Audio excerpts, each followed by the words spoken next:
Vamos lá, vamos começar com segmentos orientados. Vamos primeiro colocar dois pontos distintos. Olha que esse aqui é o nosso ponto A, aqui ponto B, com origem em A, e a outra extremidade em B. Esse é um segmento que vamos denotar por AB. Caso nesses dois pontos A, B, a gente muda a origem e a extremidade, vamos ter o seguinte segmento, e ele será denotado por BA.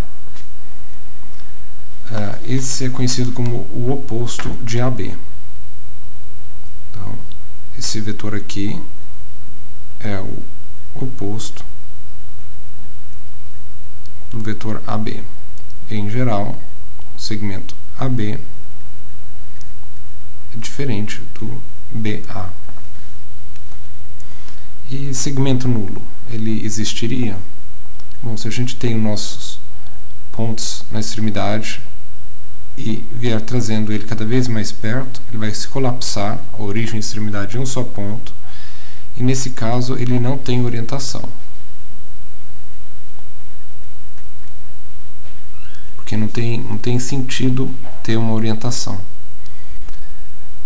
Ele colapsou no seu próprio ponto e, nesse caso, esse tipo de segmento é conhecido como o segmento nulo.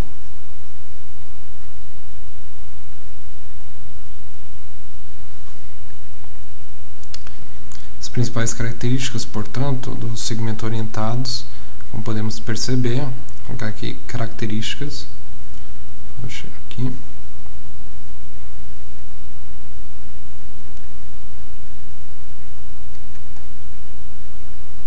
Quais são? Primeiro, o comprimento.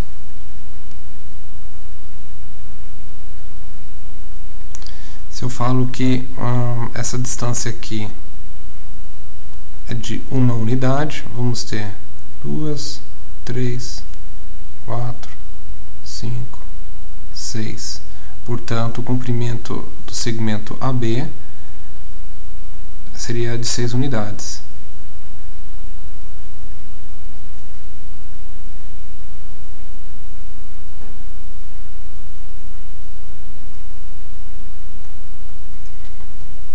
Já o segmento nulo tem comprimento igual a zero,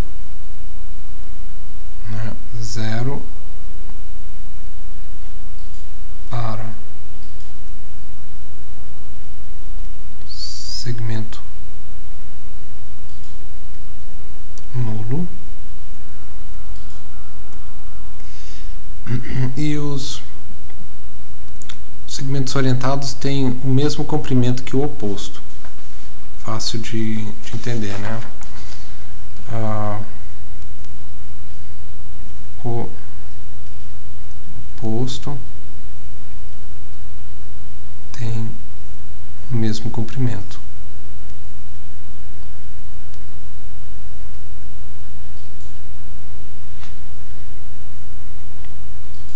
Caso eles não sejam nulos, vamos supor que temos um outro segmento. Vamos desenhar aqui, por exemplo, esse aqui do ponto A ao ponto B.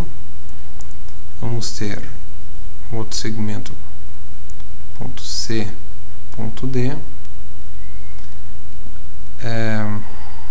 Eles vão ser, esse é um exemplo de paralelos. Eles vão ser paralelos.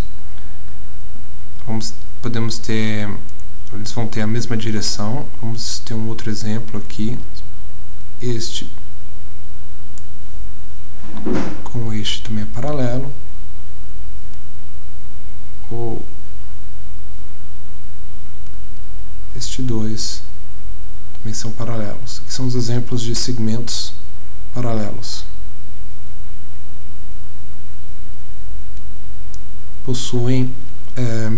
Todos esses possuem a mesma direção.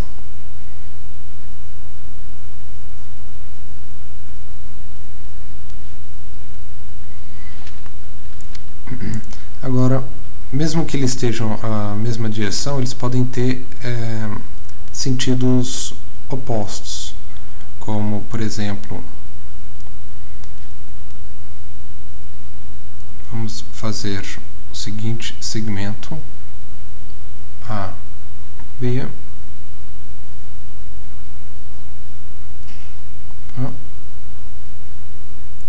C, D, ou não precisam ser nem de mesmo comprimento, mas desde que sejam paralelos, esses dois aqui, H, G, E e F, vão ter sentidos contrários. Então, só para identificar aqui esses dois, temos comprimento, direção, e esse caso aqui seria o sentido.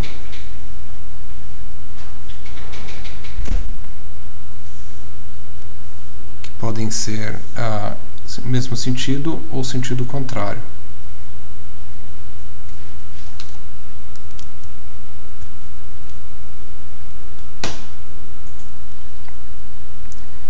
Dadas suas propriedades, vamos ver o que quer dizer a equipolência de segmentos. A gente diz quando dois segmentos orientados eles são equipolentes se possuem as mesmas características. Isto é, eles são equipolentes se possuem as mesmas características. Nesse caso, isto é, quais são elas? O comprimento,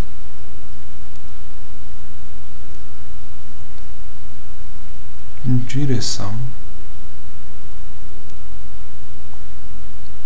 e sentido.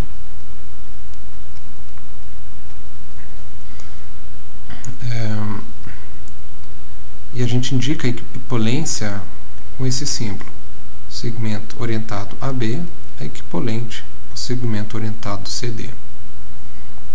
Vamos fazer aqui alguns exemplos. Faz de conta que temos segmento AB. Vamos desenhar um outro segmento aqui, CD. Os dois segmentos possuem o mesmo comprimento, mesma direção e mesmo sentido. Portanto, AB é equivalente a CD. A gente pode ter este e este. Vamos ter A, B, ponto C, AD, novamente. Mesmo comprimento, mesma direção e sentido. Portanto, são equivalentes. Vamos ver uns exemplos, caso que não sejam equivalentes. Vamos ter um vetor aqui, A, B, outro segmento orientado de mesmo comprimento, C, D, porém não possuem a mesma direção. Outro exemplo, A, B, e aqui C, D. Possuem a mesma direção, mesmo sentido, porém não tem comprimento iguais, não são equivalentes. E vamos fazer outro exemplo com o mesmo comprimento, mesma direção, porém, como vocês podem ver, tem sentido contrário. Logo, esse daqui também não são equivalentes. Então, esses aqui são os casos não equivalentes.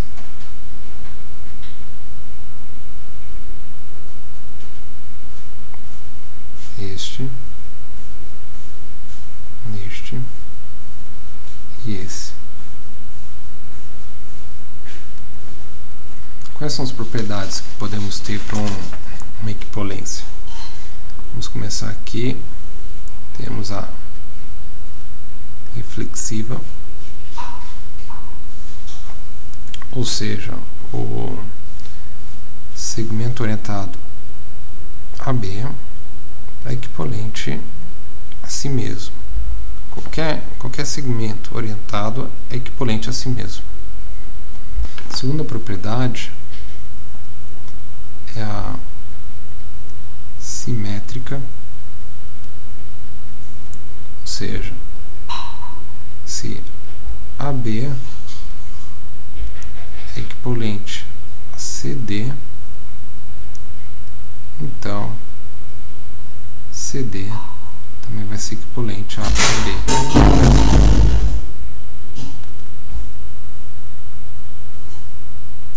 A propriedade aqui é a transitiva.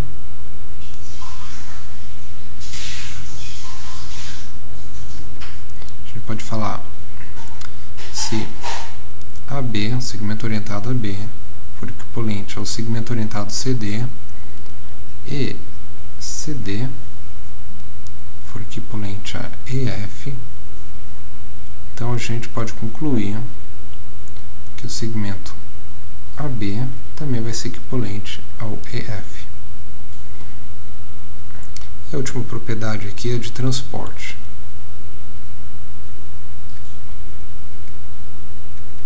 Então, dado o segmento orientado AB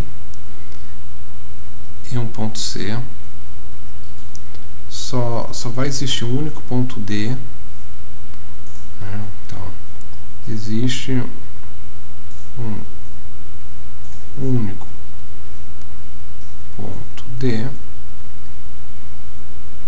tal que o segmento orientado a B seja equivalente a CD. Temos aqui o nosso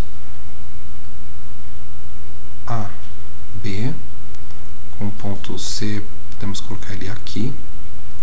Então, mesmo comprimento, porque ele tem que ser equivalência, mesma direção, mesmo sentido, ou seja, aqui vai ser o nosso ponto D e, portanto, esse vai ser o nosso segmento orientado CD, que é equivalente a AB. Vamos começar com a noção de vetores. Então, vamos dizer que temos um segmento orientado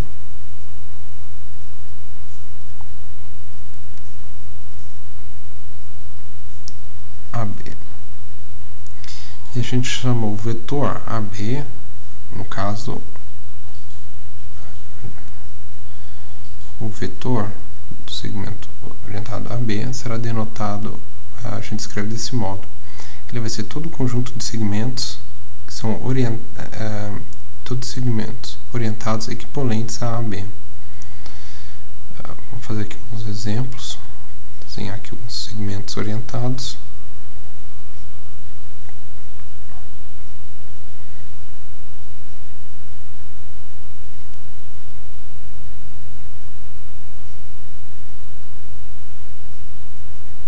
Então vamos falar que esse é o nosso AB. Vamos colocar aqui uns outros dois, CD e o EF. Então, quais são os segmentos que são equivalentes a AB? Se eles são equivalentes, eles possuem as três características, né? Mesmo comprimento, mesma direção e mesmo sentido. E isso vocês podem ver aqui. Portanto, esses vetores, esse conjunto de segmentos orientados, são representados por um vetor chamado AB.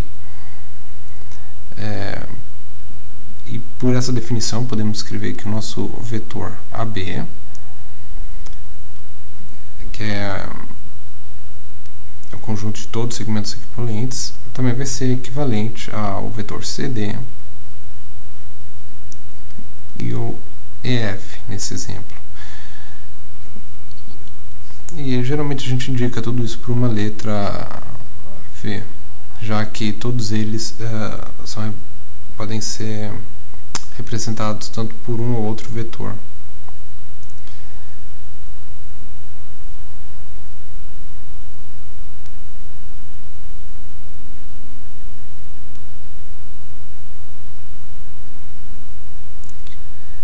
E tem os outros que vimos, né? Por exemplo, os segmentos nulos. Esse coincide origem com extremo, esse coincide origem extremo. Então, todo o conjunto de segmento orientado nulos vão ser representativo do nosso vetor nulo. A gente representa da seguinte forma. Então, se um vetor, no caso o vetor, vai herdar todas essas propriedades, as características do segmento orientado. No caso, o vetor, a gente pode chamar comprimento, mas também se usa módulo, mesmo módulo. Número positivo, se o vetor for não nulo, então o comprimento módulo é sempre positivo, e é igual a zero caso estamos falando do nosso vetor nulo. Direção de um segmento orientado, direção do vetor é o mesmo do segmento orientado que o representa. E se dois vetores são paralelos, né? Se dois vetores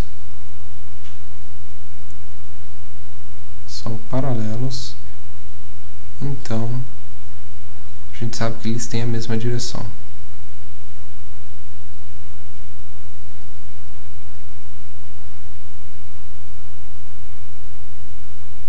Como eu ilustrei no slide anterior. E o sentido? O sentido só tem significado, né? O sentido só tem significado se os vetores que nós estamos comparando possuem a mesma direção. Aí, nesse caso, podemos falar que eles têm sentidos, mesmos sentidos ou opostos. E desses vetores, no caso sentido opostos, né, leva aos vetores opostos. Então, se a gente tem, por exemplo, o nosso vetor V, que é representado pelo conjunto de segmentos orientados equivalentes a B, o vetor oposto do V vai ser o vetor menos V, que vai ser o nosso menos AB, que é a mesma coisa do vetor BA. Ele tem mesmo comprimento, mesma direção, porém sentido oposto. Seria esse caso aqui, este e esse. Temos, esse aqui seria o nosso V, esse aqui seria o nosso menos V.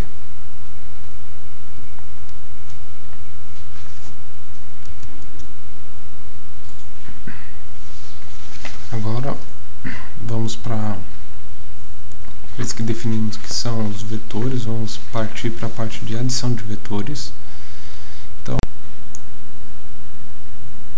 vetor U e um vetor V. A gente quer saber quem que vai ser U mais V. Quem que vai ser essa soma?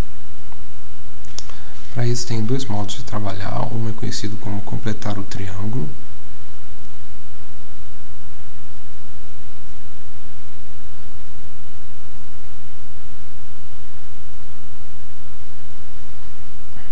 Esse aqui a gente escolhe, primeiro escolhemos um ponto qualquer, um ponto A, e vamos ter depois um único ponto B,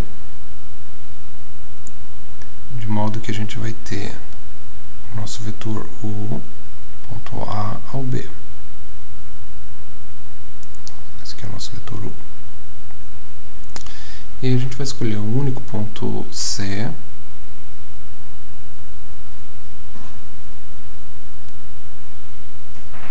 tal que o nosso vetor V ser representado por BC, esse vetor aqui.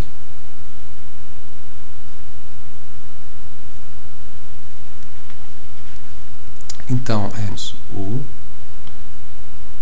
mais V igual ao vetor AC, que, usando essas outras notações, podemos escrevê-la como AB mais BC igual ao vetor AC, que é essa regra de completar o triângulo, né? Bom, vamos ter esse vetor aqui, vai ser a soma U mais V. Tudo bem? Outra regra é chamada de regra para soma, regra do paralelogramo.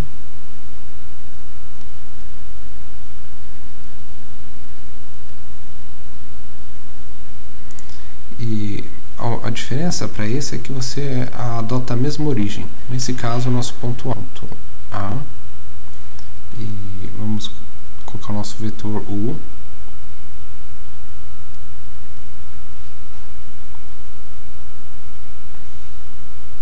Só que em vez de colocar o vetor V na extremidade aqui do vetor U, a gente usa a mesma origem. Portanto, o nosso vetor V vai ser esse aqui.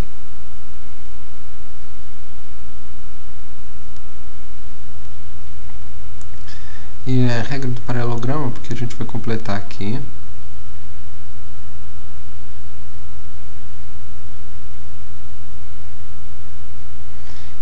E a soma de U com V é essa diagonal principal. Vou dar aqui com essa outra cor. Esse é o nosso vetor U mais V. Então temos essas duas regras para poder usar, para poder fazer a soma dos vetores. Dá para ver que são os mesmos. No final, você obtém o mesmo vetor, ou completando o triângulo, ou usando a regra do paralelogramo.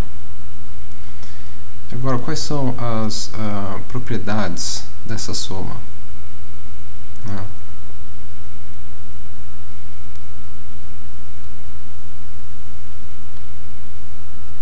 Soma dos vetores. A adição desses vetores, o Gaussian dá a seguinte propriedade: ela é análoga aos números reais. Então, para isso, vamos supor que temos três vetores. Então, seja dado U, V e W. Uma das primeiras propriedades que a gente pode colocar aqui é a associativa.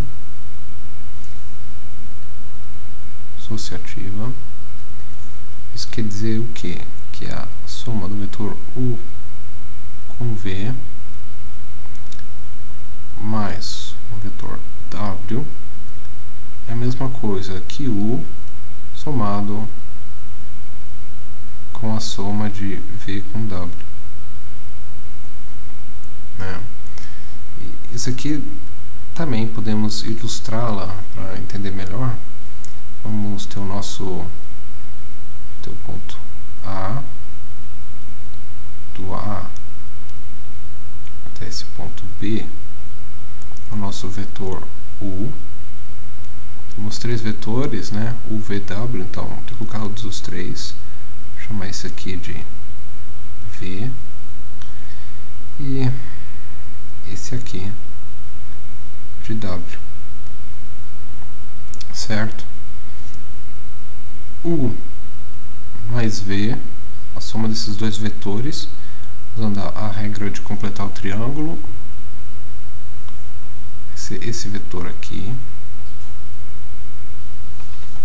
Opa, ficou meio ruim. Aí. Esse aqui vai ser o nosso vetor U mais V. Depois a gente vai somar U mais V com W, ou seja, esse com esse daqui para cá.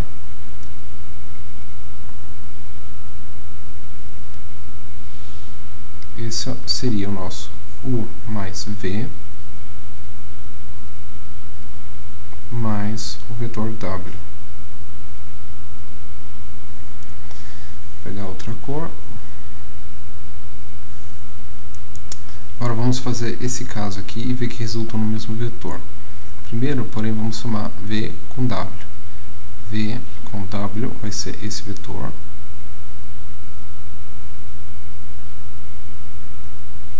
Esse é o nosso V mais W. E, novamente, completando o triângulo, vamos ter U, que vai somar V com W. Então, U mais V com W é esse vetor aqui. Portanto, essas duas são iguais. A gente pode provar ele assim graficamente, sem problema.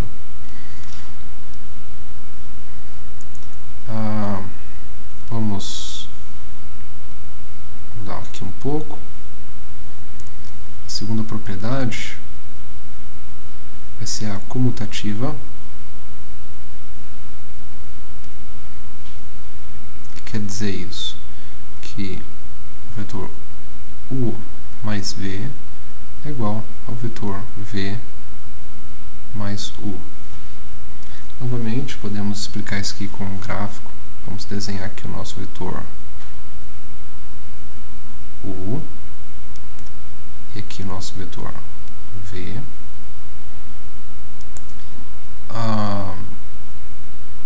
Vamos lembrar também que são representados por conjuntos de equipolentes. Portanto, AB, C, deixa eu completar aqui o paralelogramo, D, portanto, o vetor AB, equipolente a CD, tem a mesmo comprimento, mesma direção, mesmo sentido, e AC com BD. Então, esses dois vetores aqui, ó, posso, em um único ponto C,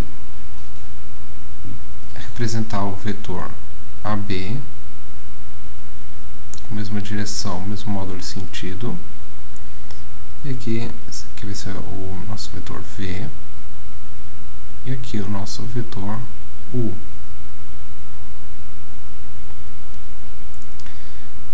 Agora, se eu faço a soma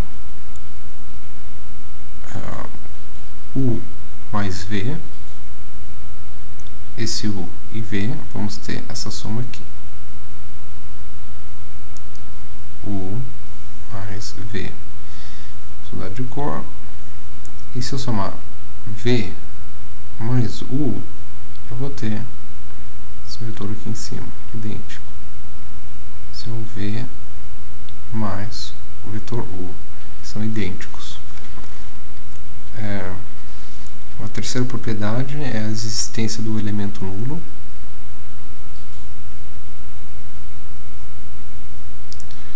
Isso aqui basicamente diz que o nosso vetor nulo somado a um vetor U é igual a ele mesmo, né? Existe, e quando somado a si mesmo resulta no próprio.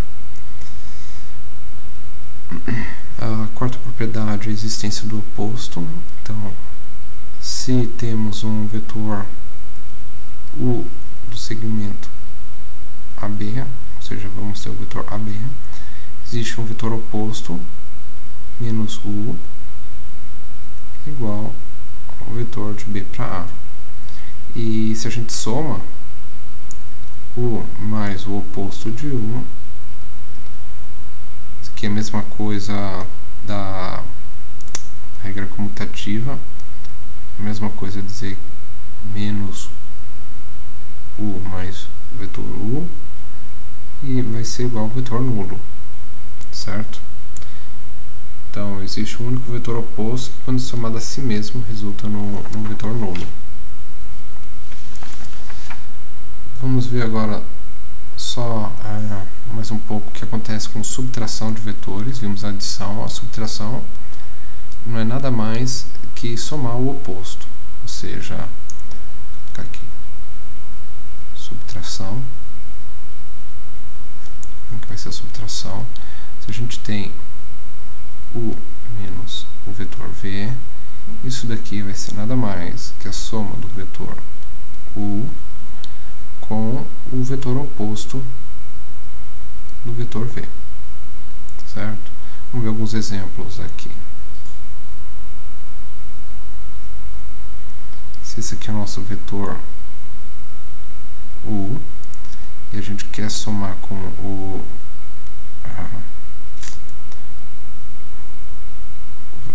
subtrair do vetor V, esse é o nosso vetor V, menos V é esse vetor aqui. Então a gente soma esse com esse. Como é que ficaria isso daqui? A gente vai colocar nosso vetor U, o nosso vetor menos V,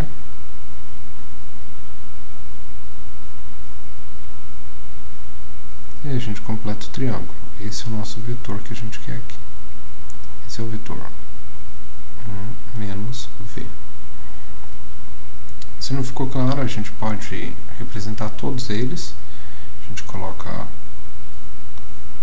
o vetor U, aí temos nosso vetor V, e aqui nosso vetor menos V. Podemos usar a regra do paralelogramo. Portanto, esse vetor aqui vai ser U menos V, enquanto que esse vai ser U mais o vetor V.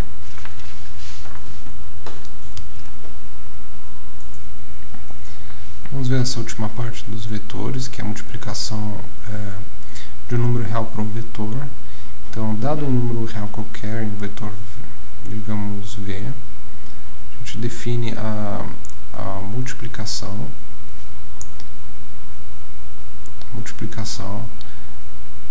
de um número alfa real pelo vetor V como sendo indicado por alfa V, certo?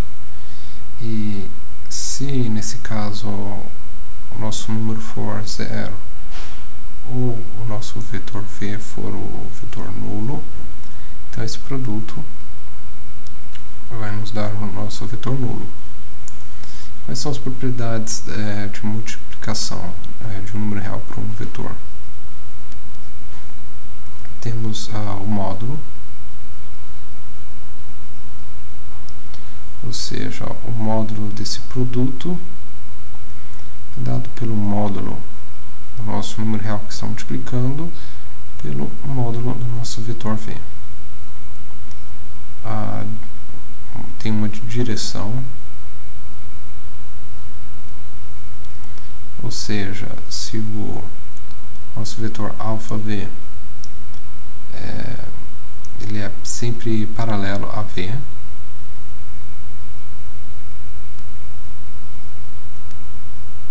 tem a mesma direção, só está multiplicando aqui a dimensão dele, o comprimento, o módulo, ou sentido,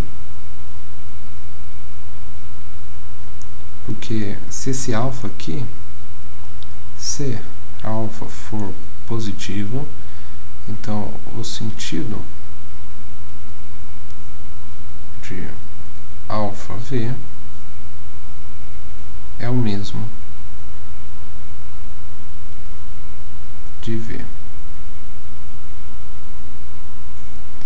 E vice-versa, né? Se alfa aqui for zero, o sentido, no caso, é contrário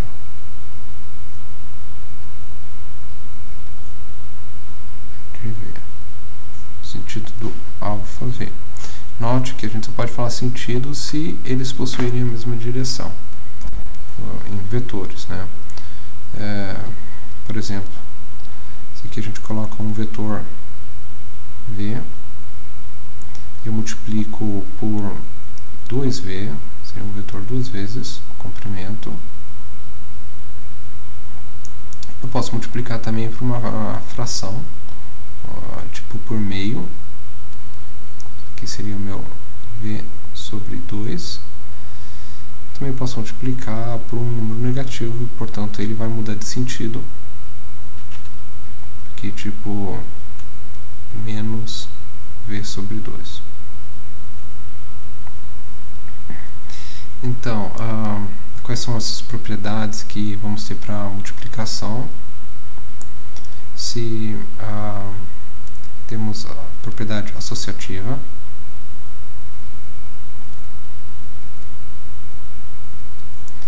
então basicamente se temos alfa, beta e o nosso vetor v, isso daqui é a mesma coisa que alfa vezes beta e depois multiplicado pelo nosso vetor v. Temos também a propriedade distributiva,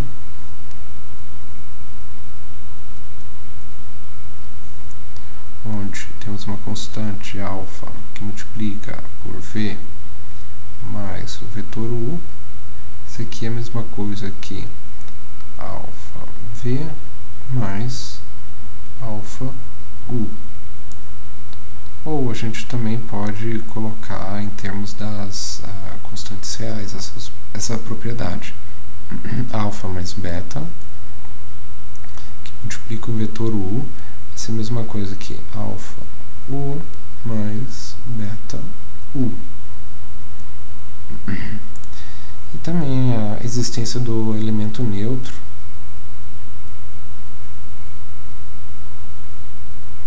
A gente multiplica o vetor u por 1, corresponde ao nosso vetor 1, ele mesmo.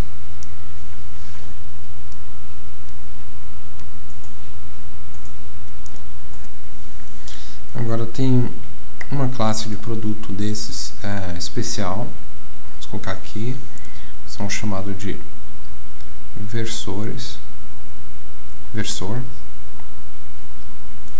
E se a gente tem um vetor v que ele não seja nulo, o vetor versor de v é um vetor unitário, ou seja, ele possui, então, o versor do vetor v é um vetor v cujo módulo seja 1, ou seja, comprimento unitário. Ele apresenta a mesma direção e sentido que o vetor v. O modo de construí-lo é de dividir qualquer vetor pelo seu módulo, justo? Ou seja, o vetor, o versor de v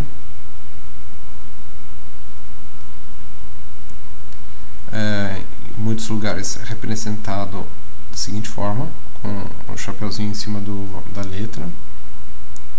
Ele vai ser o nosso vetor v dividido pelo módulo de v. Como a gente pode ver aqui, no final esse vetor vai ter dimensão unitária, módulo 1. Ele vai ter a mesma direção e sentido que o vetor v. Não tem como errar. Se a gente colocar um vetor v e falar que ele tem, por exemplo, dado o módulo de v é igual a 4, então o versor será v dividido por 4.